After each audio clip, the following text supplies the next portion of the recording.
इसीलिए मैं चाहती हूँ और आज आपसे आग्रह कर रही हूँ कि आप सब जुड़े इस यात्रा में। 12 जून को श्रीमती प्रियंका गांधी जी के साथ आप भी मध्य प्रदेश को आधुनिक मध्य प्रदेश बनाने की यात्रा में जुड़िए।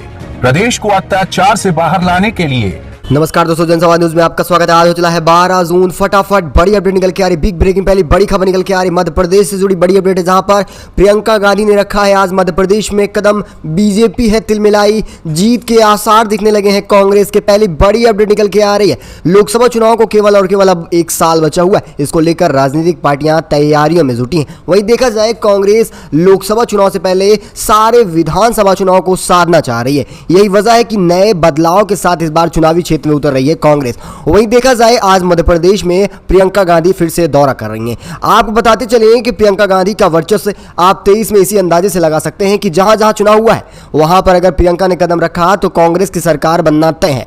जैसे कि आपने देखा सबसे पहले हिमाचल प्रदेश, फिर वहीं देखा जाए कर्नाटका में, अब बारी है मध्य प्रदेश की। वही सर्वे के नतीजे भी यही निकल के आ रहे हैं कि इस बार अगर चुनावी प्रचार में प्रियंका अंत तक रहती हैं तो कांग्रेस की सरकार बनना तय माना जा रहा है। क्योंकि देखा जाए तो 50% से ज्यादा लोग यही कह रहे हैं अगर प्रियंका चुनावी प्रचार में रहती हैं तो कांग्रेस सरकार बनेगी, वो भी पूर्ण बहुमत के साथ सरकार बनने वाली है। लेकिन इन सबसे अब भाजपा तिलमिलाई है, जहां की आपको बताते चले 12 जून को जबलपुर में आ रही हैं प्रियंका गांधी। आ चुकी हैं, जिस तरह से आपको बता दें कि 11 बजे नर्मदा पूजा करने वाली हैं। आज सुबह फिर से कदम रखने वाली है मध्य प्रदेश में और करारा झटका है शिवराज को। आपको बताते चले जिस तरह से मध्य प्रदेश में घोटाला किया जा रहा है बीजेपी द्वारा, आपने देखा था कि मंदिर में काफी बड़ा घोटाला किया गया था।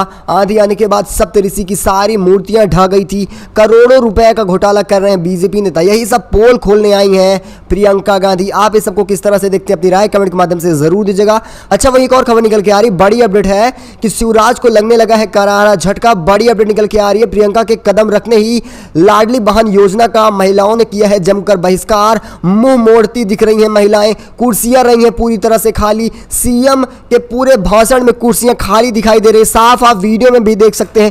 केवल और केवल गोदी मीडिया भर भर कर दिखा रही है कि मध्य प्रदेश में सरकार बन रही है बीजेपी की, लेकिन आप साफ देख सकते हैं, ग्राउंड रिपोर्ट देख सकते हैं कि पूरी तरह से कुर्सियां खाली नजर आ रही हैं। ये आपको बताते चले संबोधन किसका हो रहा है, लाडली बहन योजना का संबोधन करने जा रहे हैं। वही देखा जाए जनता को भी समझ आ चुका है कि केवल और केवल बीजेपी लोगों को बरगला रही है। चुनाव नजदीक आ रहा है तो लाडली बहन योजना लाकर वो महिलाओं को बरगलाने की कोशिश कर रहे हैं मध्य प्रदेश में, लेकिन ऐसा कुछ भी नहीं होने वाला है। अब जनता भी समझदार हो चुकी है और वो सही जगह वोट करने वाली है। अच्छा, वहीं इसी के साथ आपको बताते चलें, इसको लेकर कमलनाथ ने भी शिवराज पर तंज कसा, निशाना साधा। उन्होंने कहा कि कांग्रेस सरकार से मिलने वाली सुविधाएं ज्यादा किफायती रहने वाली है जनता के लिए, यही वजह है कि वो मुंह मोड़ रहे हैं। यानी कि उन्होंने बता दिया किस तरह से आप बरगला रहे हैं आने वाले समय में, जिस तरह से नोट बंद कर रहे हैं, जिस तरह से सारी योजनाओं को आप बेदखल कर दे रहे हैं, ऐसे में आने वाले समय में फिर कहेंगे कि योजनाएं आज से बंद। यही वजह है कि जनता मुंह मोड़ रही है बीजेपी से। वहीं इसी के साथ अगली एक और अपडेट निकल के आ रही है, अच्छी खबर है। बताते चले कि नरेंद्र मोदी बनाम राहुल गांधी होने वाली है 24 की लड़ाई।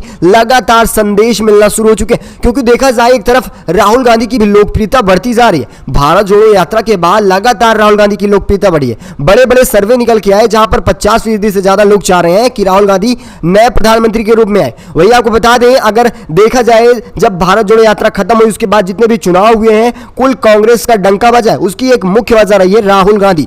राहुल गांधी ग्राउंड रिपोर्ट यानी जनता के पास जा जाकर समस्याओं को समझ रहे हैं। और वहीं पीएम मोदी आज तक एक बार प्रेस कॉन्फ्रेंस तक नहीं किए। आखिर क्या कुछ चल रहा है, पहलवानों का मुद्दा हो या फिर एमएसपी की मांग हो या फिर ओडिशा हादसा क्यों न रहा हो, अभी तक प्रेस कॉन्फ्रेंस नहीं किए। वही आपको बताते चले 24 के लोकसभा चुनाव में सियासी गलियारों में गश्त तेज होती जा रही है। आखिर 24 के चुनाव में सरकार किसके बनने वाली है, सर्वे के नतीजे यही बता रहे हैं कि इस बार कांग्रेस सरकार बनना तय माना जा रहा है। अच्छा, वहीं एक और अपडेट निकल के आ रही, बड़ी खबर है, अध्यादेश के खिलाफ रैली का आयोजन किए थे केजरीवाल, फिर कहानियां सुनाए। वहीं प्रधानमंत्री को लेकर फिर से बयानबाजी की है। चौथी पास बताया, राजा के पास डिग्री नहीं फर्जी डिग्री है। नोटबंदी का किया है जिक्र, कहा पढ़ा लिखा होता तो समझना कब नोट बंद करनी चाहिए कब नहीं, क्या कुछ करना चाहिए। चौथी फेल है हमारा राजा। आम आदमी पार्टी के केंद्र सरकार के अध्यादेश के खिलाफ दिल्ली में रविवार को रैली आयोजन की गई थी और अरविंद केजरीवाल ने कहा यह अध्यादेश दिल्ली के लिए आया है और बाकी सबके राज्यों के लिए नहीं है। उन्होंने कहा कि केवल और केवल दिल्ली वासियों को सताने के लिए बीजेपी ये सारे प्रपंच खेल रही है, क्योंकि उसे पता है कि दिल्ली में कुछ भी कर ले सरकार नहीं बनने वाली। और वहीं उन्होंने प्रधानमंत्री की पोल खोलना शुरू कर दिया। इससे पहले आपको बताते चले, प्रधानमंत्री के घर कपड़ों को लेकर आम आदमी पार्टी ने जमकर पोल खोली थी। किस तरह से आपको पता चले, करोड़ों के कपड़े पहनते हैं, गाड़ी है, 500 करोड़ का घर है प्रधानमंत्री का, और बोलते हैं हम तो फकीर आदमी है, झोला लेकर निकल जाएंगे। लेकिन वहीं एक बार फिर आम आदमी पार्टी ने बताया कि इस तरह से उन्होंने नोटबंदी की, पढ़े लिखे होते तो जानते, फर्जी डिग्री बनवा ली है, ये भी जिक्र कर दिया गया है। और उन्होंने बताया कि बगैर अडानी और मोडानी की ये चल नहीं सकते, और बृजभूषण का केस का भी जिक्र किया। उन्होंने बताया कि अंतरराष्ट्रीय मुद्दों पर लगातार पहलवान लड़ रहे हैं, लेकिन उनके बारे में आज तक एक बार भी जिक्र नहीं किया है। और इसी के साथ महंगाई, नोटबंदी, किसान आंदोलन, पहलवान प्रदर्शन और अमीरों पर दोस्ती पर भी जमकर निशाना बोला है। और निशाना बोलने की बड़ी वजह है कि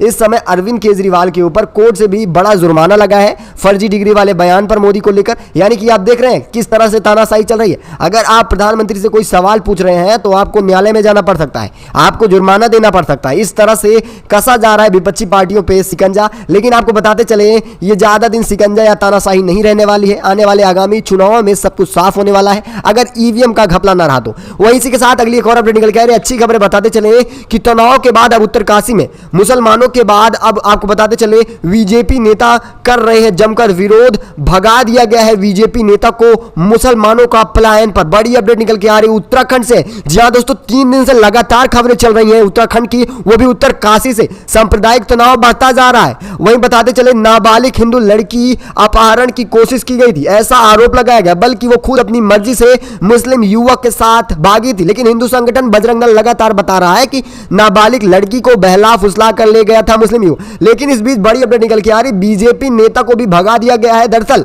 वो एक मुस्लिम अल्पसंख्यक मोर्चे के जिला अध्यक्ष थे, यही वजह है उन्हें भगाने का। लेकिन इन सब के बाद बताते चले कि महारैली जमकर विरोध किया जा रहा है, पूरी तरह से माहौल खराब होता जा रहा है मणिपुर की तरह उत्तराखंड में। आप देख ले, जहां पर भी बीजेपी की सरकार है वहां की जनता भी सुकून से नहीं रह पा रही। सांप्रदायिक हिंसा भड़काने में बीजेपी सबसे आगे, इसका बहिष्कार सभी को करना होगा। अच्छा, वहीं एक और अपडेट निकल के आ रही है पहलवानों से जुड़ी बड़ी खबर है, जहां पर दिल्ली पुलिस अब पहलवानों से मांग रही है बृजभूषण के खिलाफ सबूत। बड़ी अपडेट निकल के आ रही है, भारतीय कुश्ती महासंघ के निवर्तमान अध्यक्ष और बीजेपी सांसद बृजभूषण सिंह पर महिला पहलवानों के यौन शोषण के आरोप लगाए गए और इसको लेकर ताजा अपडेट निकल के आ रही है कि मामले में दिल्ली पुलिस ने कथित तौर पर 2 महिला पहलवानों से फोटो, ऑडियो और वीडियो सबूत मांगे और जिसके बाद आरोपी को मुख्य रूप से जांच के लिए ले जाया जाएगा, ऐसा दावा किया जा रहा है। साथ ही इससे पहले भी पहलवानों ने बताया है किस तरह से अल्टीमेटम दिया है 15 जून तक, अगर गिरफ्तारी नहीं हो रही है तो धरना प्रदर्शन करने के लिए पहलवान तैयार है। बृजभूषण किसी भी तौर पर बचने वाला तो नहीं है। अच्छा, वहीं एक और खबर निकल के आ रही है,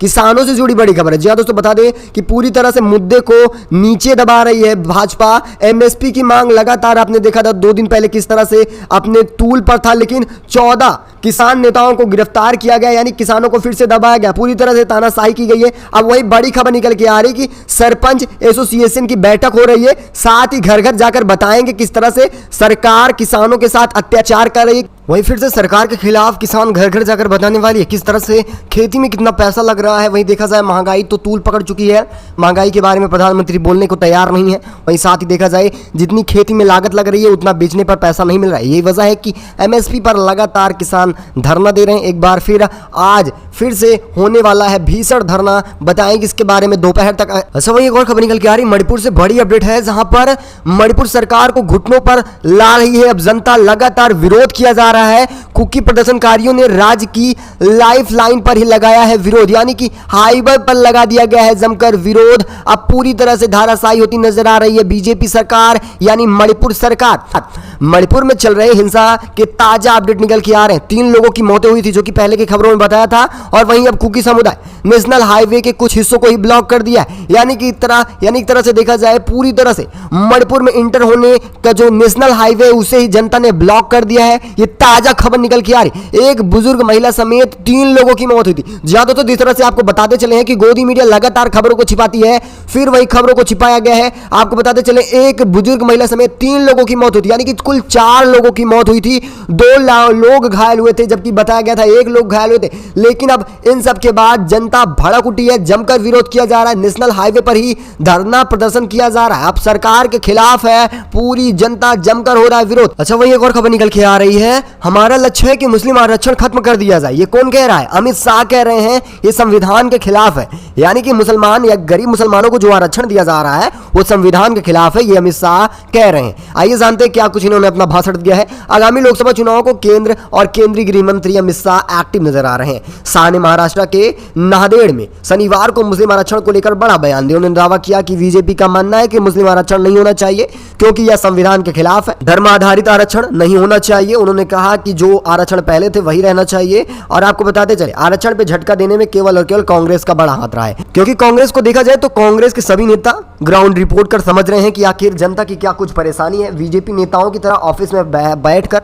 बयानबाजी नहीं कर रहे हैं, ये बीजेपी वाले नहीं समझ सकते हैं। वहीं इसी के साथ अगली एक और अपडेट निकल के आ रही है, बड़ी खबर है जहां पर कर्नाटका से जुड़ी बड़ी अपडेट है, जहां पर कर्नाटका में महिलाओं के लिए निःशुल्क बस यात्रा सुविधा शुरू हो चुकी है। राहुल गांधी का इस पर बयान निकल के आया। आपको कल ही बताया था कि कल सिद्धरमैया ने इसका उद्घाटन कर दिया है और खुद ही कंडक्टर बने थे। और उन्होंने, राहुल गांधी ने कहा एक और गारंटी पूरा कर दी गई है कर्नाटका में और आने वाले समय में सारी गारंटियों को पूरा किया जाएगा। उन्होंने दावा किया है कि अगर 5 साल सरकार सुचारू रूप से चल रही है तो आने वाले समय में सरकार नहीं बदलने वाली है, हमेशा कर्नाटक में कांग्रेस सरकार रहने वाली है। अच्छा, वही एक और खबर निकल के आ रही, बड़ी अपडेट है सचिन पायलट से जुड़ी बड़ी खबर है, यानी राजस्थान से निकल के आ रही है, जहां पर नई पार्टी का लगातार ऐलान करने के लिए अटकलें लगाई जा रही है सचिन पायलट को लेकर, यानी अपनी ही पार्टी के विरुद्ध जाने की कोशिश कर रहे हैं सचिन पायलट। लगातार ये कैस लगाए जा रहे हैं और बीजेपी इसमें जमकर फोड़ डालना चाह रहे हैं, क्योंकि पता है अगर राजस्थान में सचिन पायलट और अशोक गहलोत के बीच जो भी दोस्ती है वो टूट जा रही है तो हम आराम से राजस्थान में चुनाव जीत लेंगे। यही वजह है कि अगर देखा जाए उकसाने में भी बीजेपी का हाथ है, यानी भ्रष्टाचार के खिलाफ जांच कराने में केवल और केवल बीजेपी का हाथ है। बीजेपी चाह रही है कि जांच हो और सचिन पायलट अशोक के बीच भिड़ंत हो जाए और इसका फायदा बीजेपी उठाए। लेकिन आपको बताते चले, कांग्रेस आलाकमान लगातार सचिन पायलट को समझाती आ रही है और अटकलों पर विराम लगता नजर आ रहा है। सचिन पायलट नई पार्टी तो नहीं बनाने वाले हैं। दरअसल आपकी क्या राय है, अपनी राय जरूर दीजिएगा। अच्छा, एक और खबर निकल के आ रही है, महापंचायत में राकेश टिकैत होंगे शामिल और इन मुद्दों के साथ किसानों के साथ रहने वाले हैं। सोमवार को फिर से पिपली में होने वाली किसान पंचायत में राकेश टिकैत सबसे आगे रहने वाले हैं। सेक्टर 12 जाट भवन में किसान संगठन इकट्ठा हो रहा है और इस दौरान भारतीय यूनियन के प्रदेश अध्यक्ष रत्नमान समेत अन्य किसान संगठन की बैठक होने वाली है और फिर से केंद्र सरकार पर करारा हमला बोलेंगे राकेश टिकैत। अच्छा, वही एक और खबर निकल के आ रही है, उत्तर प्रदेश की राजनीति से है कि विपक्षी एकता की कोशिश के बीच अखिलेश यादव का बड़ा दाव निकल के आ रहा है। बड़ा दावा किया है कि यूपी में 80 में से 80 सीटों पर जीतने वाली है सपा।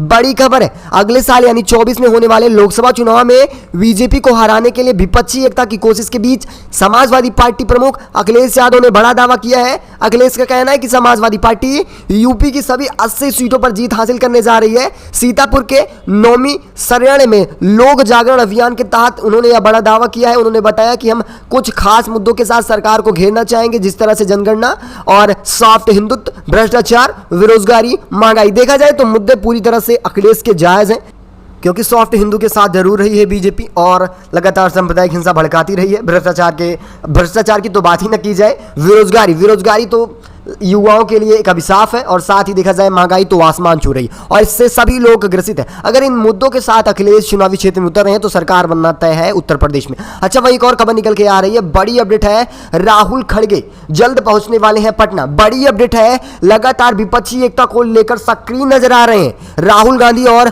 खड़गे भी। बड़ी अपडेट है, पटना में 23 जून को होने वाली विपक्षी एकता को लेकर सभी लोग तैयार होते नजर आ रहे हैं और बीजेपी की मुश्किलें बढ़ा रहे हैं। 12 जून को पहले होने वाली थी विपक्षी एकता, जैसा कि आज 12 जून है। अगर राहुल गांधी अमेरिका के दौरे पर न गए होते तो आज ही होती विपक्षी एकता की बैठक और बीजेपी के नाक में हो जाता दम, लेकिन बदलाव किया गया। 24 जून को होने वाली विपक्षी एकता, खड़गे और राहुल गांधी हैं तैयार। बड़ी अपडेट है, स्वागत में है सारी विपक्षी पार्टियां। बड़ी अपडेट है। अच्छा, वहीं एक और खबर निकल के आ रही है, राजस्थान से जुड़ी बड़ी खबर है, जहां पर बड़ी अपडेट है, राजस्थान में बनेगी फुल कांग्रेस सरकार। कोटा में होने जा रही है महारैली। राजस्थान में बीजेपी और कांग्रेस ने सत्ता पर कब्जा कब्जा पाने के लिए पूरी ताकत झोंक रही है। पार्टी लगातार अपनी सारी जोर दबिश लगा रही है, लेकिन राजस्थान में जिस तरह से कांग्रेस ने काम किया है, इसके बाद ये कहना कि वहां पर सरकार में कोई बदलाव होगा, ये केवल और केवल एक मूर्खता है। लेकिन बीजेपी हमेशा अपनी सांप्रदायिक हिंसा भड़काने वाली राजनीति और अपने जुमलों और अपने लगातार गोदी मीडिया की सहायता से सरकार बनाती आई है, और यही वजह है कि अब इसको लेकर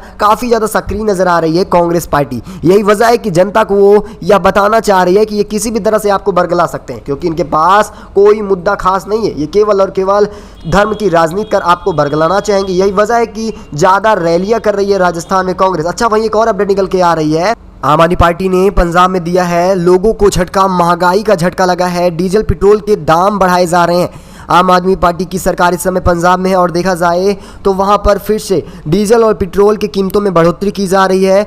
92 पैसों की पेट्रोल में बढ़ोतरी की गई, वहीं डीजल में देखा जाए तो 88 पैसे की बढ़ोतरी की गई, जिसके बाद जनता काफ़ी ज़्यादा निराश नजर आ रही है आम आदमी पार्टी। वैसे आप इन खबरों को किस तरह से देखते हैं, अपनी राय कमेंट के माध्यम से ज़रूर बताएगा। क्या आपको भी लगता है कर्नाटका की तरह राजस्थान में भी बनेगी कांग्रेस की सरकार और मध्य प्रदेश में भी जीतेगी कांग्रेस? और साथ ही बताइएगा क्या हर राज्यों से इस बार बीजेपी का सुपड़ा साफ होने वाला है? अपनी राय कमेंट के माध्यम से जरूर दीजिएगा। इस खास बुलेटिन में बस इतना ही, तब तक के लिए धन्यवाद।